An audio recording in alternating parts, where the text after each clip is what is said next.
Salut. Salut, salut. Bonjour Philippe. Hello, hello. Lina, Il faut faire attention en fait.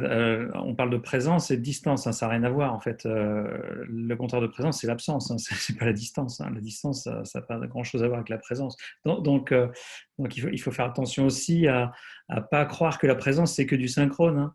La présence c'est surtout de la synchrone. Donc, alors on s'est tous présentés. Pour ceux qui ne se sont pas présentés, on a la prétention de penser que les autres les connaissent. C'est clair. Il y a des récidivistes même. Alors on a prévu ce soir de se réunir pour la troisième fois pour essayer de partager nos expériences, nos idées, nos élucubrations du moment. Pour ceux qui ont la drôle d'idée de nous écouter et pour essayer d'apporter quelque chose au digital learning et à la formation à distance dans cette période de confinement et parler plus particulièrement ce soir de comment est-ce qu'on vit la distance, comment est-ce qu'on existe à distance. On a évoqué la dernière fois avec Jacques, par exemple, comment accompagner la formation à distance. Et aujourd'hui, votre expérience, ou qu'elle soit passée ou très présente, qu'est-ce que vous avez à nous dire sur la façon de vivre la distance? Je sais que Sylvain, toi, t'es un personnage irréel. En fait, tu n'existes pas, tu es un avatar, on ne te croise jamais en vrai. Et pour Stéphane, lui, son métier, c'est justement de former les gens à distance en visio. Mais pour ceux qui voudraient se lancer là-dedans, qu'est-ce qu'on a à partager sur la façon de vivre à la distance? C'est supportable? Comment on fait? Ça apporte quoi? Qu'est-ce qu'on perd? Je laisse Sylvain commencer. ouais. Alors, moi effectivement, je travaillais, enfin, j'ai été télétravailleur salarié pendant presque 15 ans. Je travaillais beaucoup à distance, hein, pour la formation, enfin pour un peu tout. Je me souviens pas trop d'avant, en fait, à vrai dire. Donc la situation aujourd'hui, pour moi, elle change pas beaucoup. Moi, dans la boîte le cabinet que je dirige, tout le monde est en télétravail. Donc en réalité, ça change pas tant de choses que ça. Et en même temps, c'est pas si simple que ça parce que finalement, tous les autres sont à distance actuellement et finalement, si je suis bien réel, je me déplace beaucoup et je crois que c'est la première fois dans ma carrière que je passe 2 semaines sans aller en déplacement. Donc finalement, le métier de la formation à distance, c'est comme un métier où on se déplace beaucoup. Et donc, voilà, donc ce que l'on peut dire, c'est que, moi, ce que je peux dire en tous les cas de mon expérience sur la distance, c'est que ce qui est intéressant, c'est la mixité, en fait, c'est pas la distance. Aujourd'hui, je suis pas sûr qu'on vive une expérience de distance, hein. Je pense qu'on vit une expérience d'enfermement. La distance, c'est pas vraiment ça. Et d'ailleurs, moi, je suis au bureau, là, hein, je suis pas chez moi, hein. Non, donc, parce que je peux pas travailler chez moi dans les conditions actuelles. Et pour garder la distance, il faut que je m'éloigne, en fait. Donc, vous voyez que c'est très paradoxal. Je vous livre ça, débrouillez-vous. Nous, depuis ce matin, on fait l'expérience d'avoir transposé un événement qui devait se faire de façon physique sur un sujet lié aux neurosciences. On fait ça à distance avec les participants et les animateurs qui découvrent ça pour la première fois. Et ce qu'on se rend compte, c'est que quand on fait des séances de 1 heure, 1 heure et demie, ça se passe plutôt bien. Parce que c'est la transposition de durée des ateliers qui devait durer 1 heure, 1 heure et demie, c'est tu les as bien préparés. Ce qui manque vraiment, ce qui est hyper frustrant, c'est effectivement, quand on a les slides en plein écran, on voit plus les gens en petit, qu'on ne s'est pas serré la main ce matin, donc on n'ose pas forcément, on n'a pas de proximité, de connivence pour s'autoriser à interrompre celui qui fait son speech, et puis ça va bien comme ça, mais je pense qu'à la fin de la semaine, quand on aura fait 12 fois 1 heure et demie, on en aura plein les pattes et on sera vraiment frustré de ne pas pouvoir discuter parce que ça démarre à heure fixe, ça finit à heure fixe, parce que et les moments les intercessions, les moments de networking, mais en fait on les a pas. Alors peut-être qu'il y a d'autres moyens de le créer. Peut-être que dans les mondes virtuels prochainement, on pourra se retrouver quand on veut et se voir avec son petit casque, etc. Je sais pas. Nicolas, Grégory, on va refaire un Second Life un jour. Alors, c'est pas on va le refaire ou c'est dans le futur, c'est déjà maintenant. Je vous ai proposé en amorce de ce poste de nous rejoindre tous les jours à ce qu'on appelait les XR Cafés, c'est-à-dire venir partager avec nous un moment de discussion en réalité virtuelle, qui par ailleurs, pour ceux qui ne possèdent pas de casque, ce qui est, j'en ai bien conscience, l'immense majorité aujourd'hui, est possible, et pas de PC. Alors là c'est effectivement, ça complique, mais on va trouver des solutions pour les possesseurs de Mac, et puis après, les feuilles de route des éditeurs de plateformes se font au fur et à mesure aussi des priorités. En tous les cas, voilà, pour les possesseurs de PC ou de casque, il est possible de venir se rencontrer en réalité virtuelle. Mais au-delà de ces moments de rencontre que l'on propose, il y a aujourd'hui des événements de grande envergure qui s'organisent en réalité virtuelle. Il y a moins de 15 jours, HTC Vive, qui est donc un des principaux fabricants de casques, a dû être obligé d'annuler sa convention annuelle, qui ne pouvait évidemment pas se faire en réalité, et ils l'ont organisé en réalité virtuelle. Il y avait plus de 600 personnes qui étaient connectées en réalité virtuelle sur cet événement. Et puis, ils annoncent plus d'1 million de vues sur le live streaming qui en a été extrait sur YouTube. La vraie différence de ces événements par rapport à des webinaires ou effectivement à ce qui existe aujourd'hui comme classe virtuelle où on peut avoir des vignettes avec la vue que nous avons là les uns des autres en vidéo, chacun dans son univers, c'est la notion de présence, qui est très difficile à décrire tant qu'on ne l'a pas expérimenté soi-même. Mais lorsqu'on se retrouve en réalité virtuelle, on reviendra, si vous voulez, sur la notion de transposition d'un soi sous forme d'avatar, qui est un sujet à part entière. Mais en tous les cas, lorsqu'on se retrouve dans un environnement en réalité virtuelle, poursuivre une présentation, regarder des vidéos ou avoir une activité pédagogique ou relationnelle, quelle qu'elle soit, on est vraiment les uns avec les autres. On n'est pas chacun derrière son ordinateur, on est dans le même environnement. Alors, ça n'a rien à voir avec la réalité virtuelle et la situation de télétravail ou de confinement que l'on subit aujourd'hui, pour faire le lien avec l'intervention de tout à l'heure, je trouve qu'effectivement, ça ne se passe pas trop mal. Ce qui manque, c'est effectivement le contact physique. On peut télétravailler, mais il est important de pouvoir se socialiser, se serrer la main, boire des cafés ensemble, descendre fumer une clope en bas de l'immeuble pour ceux qui fument. Et ça, on ne le retrouve pas en réalité virtuelle. Éventuellement rajouter quelque chose concernant le rapport à distance. Effectivement, l'absence de contact peut sembler, et c'est une réalité, rendre la relation plus froide. On constate aussi, en tout cas dans les actions que nous menons, nous, en formation par classe virtuelle et principalement en cours particulier, que la distance, dans un rapport synchrone, peut être propice à la désinhibition, ce qui pédagogiquement est intéressant.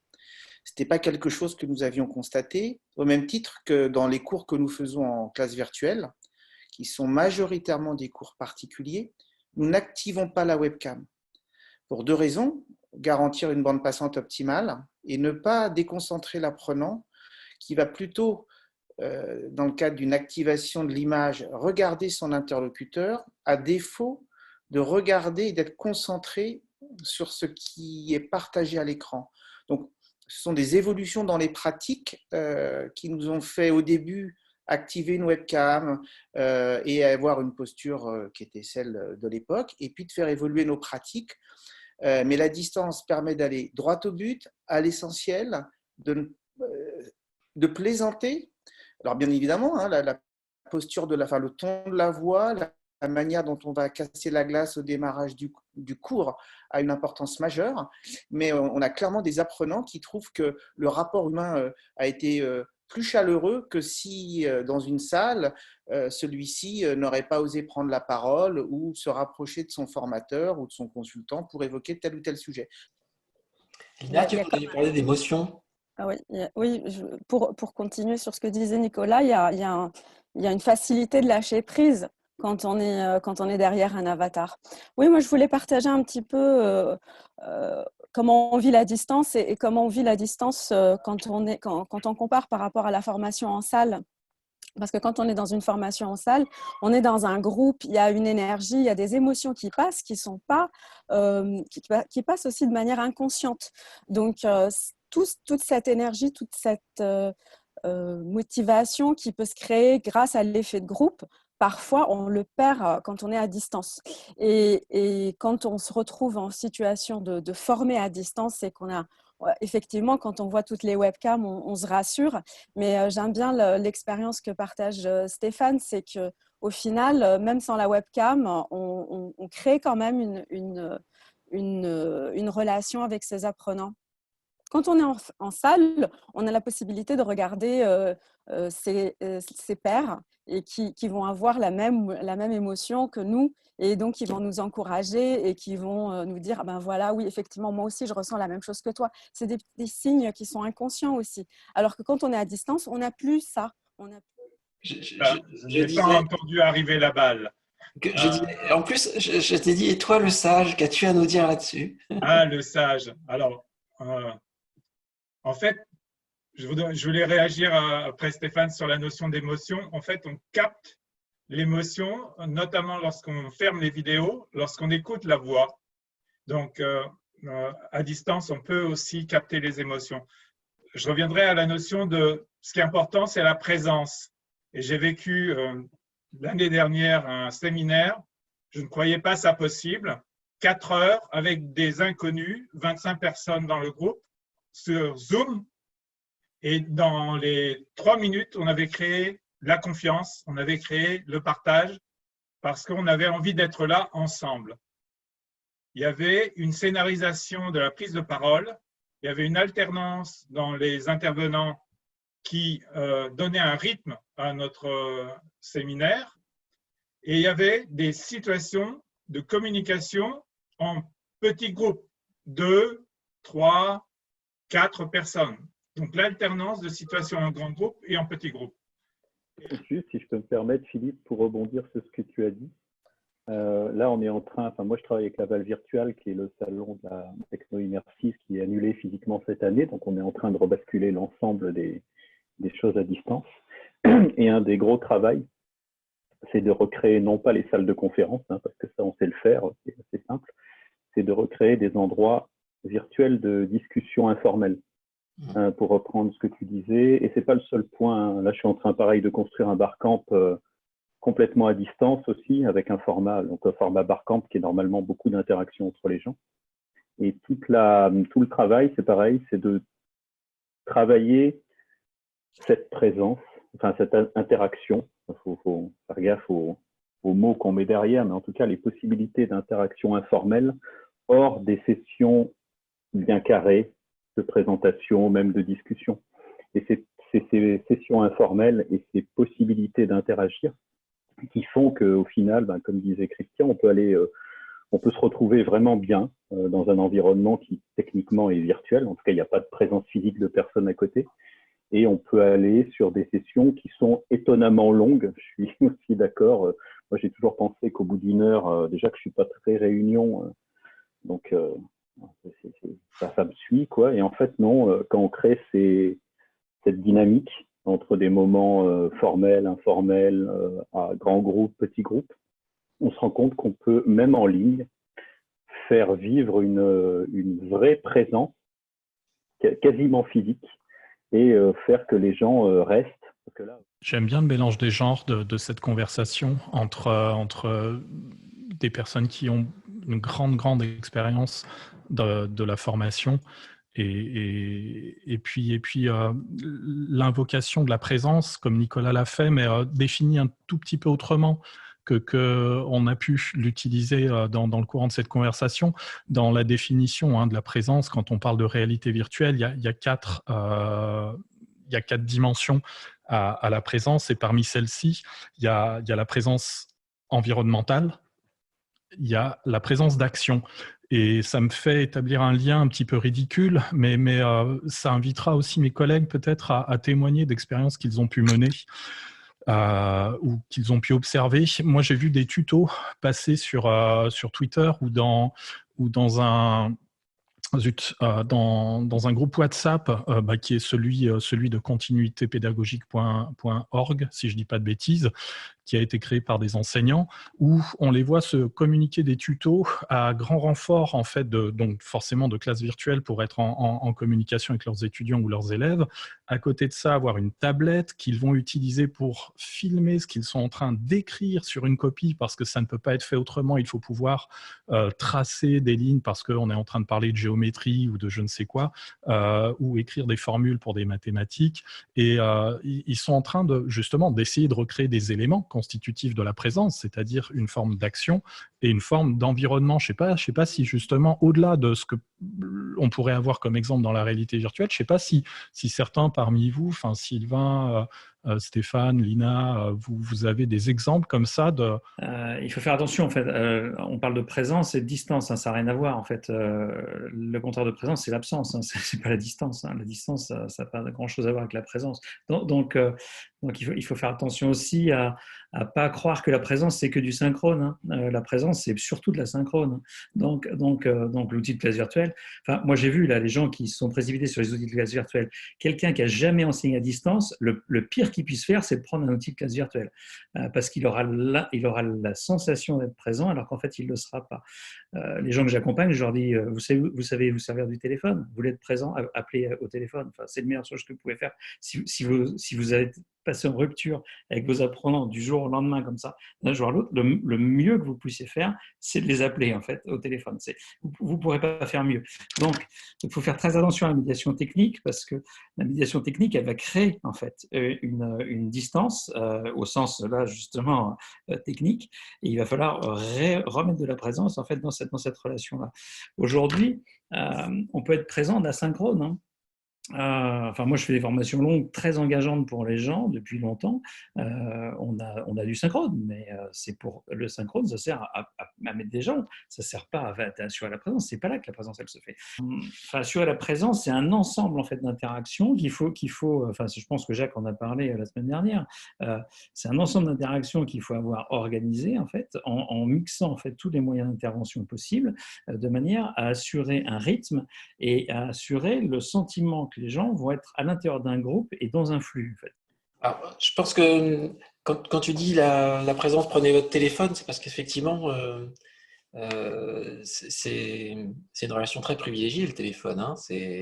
Donc, ça montre bien un intérêt interpersonnel à prendre le téléphone. Et puis, pour ce que disait Nicolas, les profs qui essayent de prendre une tablette pour montrer ce qu'ils écrivent, etc., il y a des fois, il y a une vraie obligation à reproduire des choses qu'on maîtrise et sur lesquelles on appuie une pédagogie et qu'on ne sait pas faire autrement. Alors, en fait, on tord le système en disant comment je pourrais faire comme si j'étais avec eux à écrire sur mon tableau. Alors, donc, je vais me filmer en train d'écrire sur un tableau. Enfin, et puis, peut-être qu'on ne se pose pas les bonnes questions de est-ce que si j'essayais d'utiliser un autre moyen pédagogique, je ne serais pas obligé de faire des trucs aussi tordus que ça. Mais bon, peut-être que dans 3 semaines ou 4 semaines, si on me fait intervenir des profs, ils nous trouveront d'autres solutions. Ce que je me dis, c'est que finalement, dans ces modes de formation synchrone à distance, je constate qu'on a quand même une grande mansuétude des apprenants. C'est-à-dire qu'ils ont à la fois une exigence, bien sûr, ils veulent être formés, et en même temps, ils sont assez conscients du fait que changeant le mode de formation, le mode de transfert, l'enseignant, le prof, le formateur prend un risque. Et dans ce cadre-là, je trouve qu'ils ont un regard plutôt bienveillant vis-à-vis de lui et de ce qu'il peut amener et de cette prise de risque. Je trouve qu'ils font preuve vis-à-vis du groupe alors c'est lié à la désinhibition dont parlait Stéphane, mais aussi d'une certaine ouverture et d'une convivialité et d'un partage qu'ils n'auraient peut-être pas en salle. Si, bien entendu, l'animateur fait bien son taf. Et puis, je trouve, pour rebondir sur ce que disait Christian, que finalement, on peut avoir une disponibilité mentale de chacun qui est peut-être plus élevée à distance qu'elle ne l'est en salle. Oui, juste un mot. Je voulais juste prolonger ce que disait Sylvain sur la présence. C'est un ensemble d'interactions organisées. Et on peut augmenter, en fait, l'efficacité d'un virtuel synchrone par un petit message asynchrone avant, après, en augmentant en fait notre présence en tant qu'animateur et en personnalisant les messages vers les uns et les autres selon les besoins que l'on a de motiver, mobiliser. Et je dirais que les classes virtuelles, moi j'ai fait des pseudo-classes virtuelles avec un empan de 16 heures. Je commençais à 8 heures du matin, je terminais à minuit, uniquement par chat. Bon, ce n'était pas de la classe virtuelle, mais c'était du chat. Et je formais des tuteurs en Afrique avec du chat. Le téléphone, c'est la relation privilégiée. On utilise le téléphone lorsqu'il faut utiliser le téléphone. Peut-être une dernière vertu qu'on n'a pas évoquée. En tout cas, moi, ce que j'entends de la part de nos équipes, en tout cas pour ceux qui démarrent, c'est que le rapport au temps passe plus vite en formation à distance qu'en présentiel. Et donc, c'est un peu comme quand on regarde quelque chose, des séries à la télé. Enfin, si le film ou si la série est intéressante, on ne se rend pas compte des 45 minutes qu'on a passées à regarder la série, on enquille sur une autre série. Je pense que si la formation, puisqu'on a parlé beaucoup a priori ce soir de formation par classe virtuelle, se passe bien, qu'elle est rythmée, qu'elle est dynamique, qu'elle est intéressante par rapport à ce que les gens en recherchent, je pense qu'on peut vraiment se laisser porter et ne pas avoir le sentiment de s'ennuyer. Eh bien, mercredi. Merci à Bonne soirée tous. à tous. À mercredi. Bonne soirée. Bonne soirée. Bonsoir.